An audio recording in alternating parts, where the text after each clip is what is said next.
charge, saturé, non saturé, consolidé, ainsi de suite. Et l'équipement que nous avons ici, c'est le triaxial, qui permet donc d'étudier le comportement des sols. Ici, ils sont soit non saturés, non consolidés, non saturé et consolidé, ou bien consolidé et saturé. Donc ça fait les trois, c'est pour ça qu'on parle de triaxial. Et ça a déjà été donc installé. On a reçu la formation avec les experts de Proeti la semaine dernière. Il y avait 2 enseignants chercheurs présents et 3 techniciens de laboratoire. Donc on a fait la prise en main pendant toute une journée. Proeti était la société, c'est ça? Proeti, tout à fait. C'est la société. C'est la société. Donc celui-là, il est totalement fonctionnel. On a vu les résultats à partir de ce qui a été fait aussi au LBTP, parce que le même matériel a été livré au LBTP. Et les échantillons, on a récupéré les échantillons du LBTP pour voir les comparaison, voilà, les résultats. Donc cet équipement, lui, il est pleinement fonctionnel. Et ces sols-là, ils vont non seulement être traversés par l'eau, je vais parler des couches de base, et donc le sol peut présenter 3 caractéristiques. Soit qu'il n'est pas totalement saturé d'eau, il a de l'eau mais il n'est pas saturé, et la consolidation sous l'effet des charges n'est pas encore complète. Donc on prend un échantillon qu'on va tester non consolidé, non drainé. Ensuite, on va totalement le saturer et on va le mettre sous charge.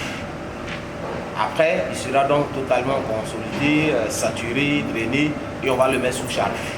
Donc c'est pour ça qu'on a 3 postes là où on a donc premièrement l'échantillon qui est donc non consolidé, non drainé, non consolidé, drainé. Plus simplement consolidé, ça veut dire quoi? En fait, quand les voitures, les sols, quand les voitures, les camions vont passer, quand on a fait une voie, en parlant des pathologies qui apparaissent, qu'est-ce qui peut être pour expliquer ça? En fait, quand on prend du sol, on vient donc faire un remblai.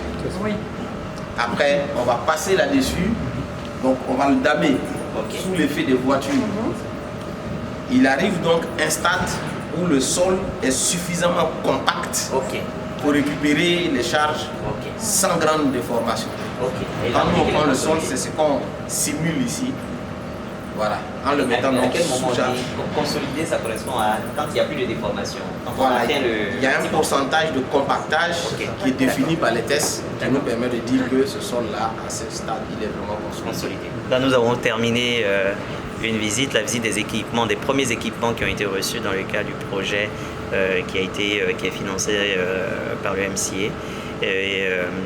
Ce que je peux dire, c'est qu'on est dans une phase assez avancée du projet, avec une phase de formation qui a déjà été entamée il y a maintenant quelques années, et puis une phase un peu plus pratique qui était tant attendue, avec vu les problématiques liées au Covid et autres, n'ont pas permis de les installer tout de suite, et on voit véritablement qu'on arrive à la phase pratique avec des équipements de pointe modernes, qui permettent justement d'être à jour et puis de pouvoir accompagner en fait le développement du secteur des travaux publics, du génie civil, de l'analyse des sols qu'on a aujourd'hui avec tous les développements qui sont en train de s'opérer au niveau national.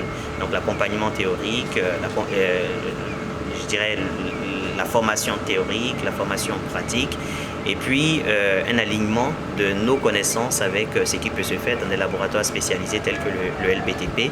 Donc je pense que c'est une première phase qui se met en place. Une fois que tous les équipements seront installés au sein de l'INPHB, on pourra obtenir en tout cas une capacité d'analyse assez suffisante pour répondre en fait à des problématiques, des enjeux majeurs d'analyse des sols pour tout ce qui est problématique de construction au sein de notre pays. En tout cas, tous nos remerciements pour ces résultats obtenus et ces différentes acquisitions. Et nous espérons pourront se développer davantage parce qu'on peut aller encore sur d'autres axes. Je vous remercie. Merci de votre engagement.